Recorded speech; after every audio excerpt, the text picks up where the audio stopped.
The book of Revelation says a day is coming when the angel with the little scroll will be no more. It's a day when the world leaders, the kings of the earth, the merchants of the earth, and the inhabitants of the earth will worship the beast. It's a day when the whole world is plunged into darkness, and they will not be able to buy or sell unless they have the mark of the beast, the 666. But what if the mark of the beast has already been here? What if the mark of the beast is right here in 2025, and we all know it? Let's go back to Genesis chapter 11 and look at the Tower of Babel. Come, let us build ourselves a city with a tower that reaches to the heavens, so that we may make a name for ourselves and thus be gods, says the men of old. The rebellion was not only physical but spiritual and ideological, a human attempt to unite without God, controlling language, territory, and purpose. And in 2025, we see echoes of this rebellion.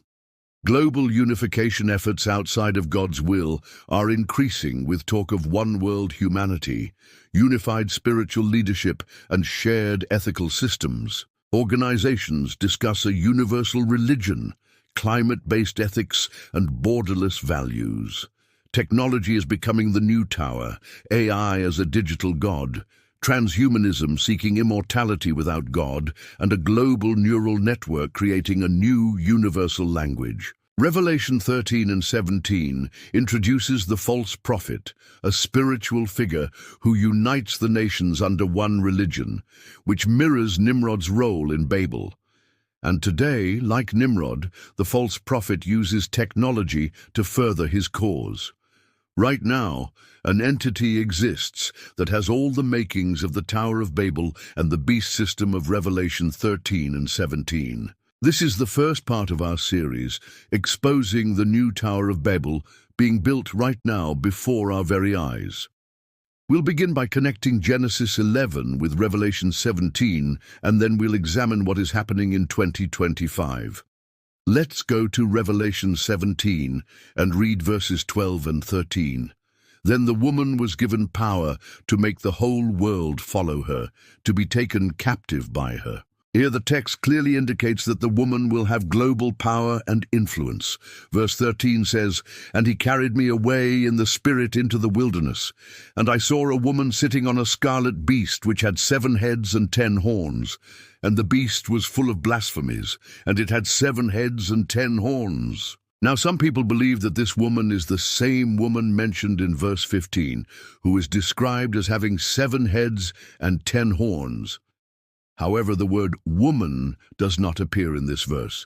Therefore, I believe that this verse refers to a different woman, and that's the woman of Babylon from Isaiah 47, who sits on many waters and is very pure in her own eyes. She dresses as a queen and rides on a beast with 7 heads and 10 horns.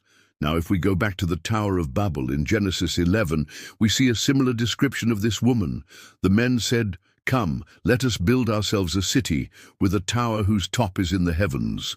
And let us ascend and there build our lofty structure, and thus let us become gods, for we are wise. Let us make a name for ourselves, lest we be scattered abroad over the face of the earth." Now notice the similarity between the woman's statement in Revelation and the statement of the men at Babel. Both groups want to build a tower to reach the heavens, and both groups intend to use this tower to exalt themselves above all others. Both the woman and the men at Babel wanted to be gods. The fact that they want to be gods is even more evident in verse 9, where it says, "Thus the Lord scattered them from there over the face of all the earth, and they ceased building the city." That is why it was called Babel, because there the Lord confused the language of all the earth. And from there the Lord scattered them abroad on the face of all the earth, and they ceased building the city. So why did God confuse their language? He did it to stop them from building a tower to reach heaven, and to prevent them from exalting themselves and declaring themselves to be gods. God thwarted the plans of the men at Babel because they were arrogant and rebellious. They wanted to do things their way and not God's way. They wanted to be gods, but God humbled them by confusing their languages and scattering them across the face of the earth. In the book of Revelation, John sees a similar situation developing again. The woman, or perhaps a woman, is attempting to do what the men at Babel failed to do, and that is to unite the world under one system, one religion, one leader, and one language.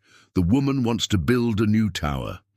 And in 2025, that tower is being constructed before our very eyes. The question is, will you be a part of it?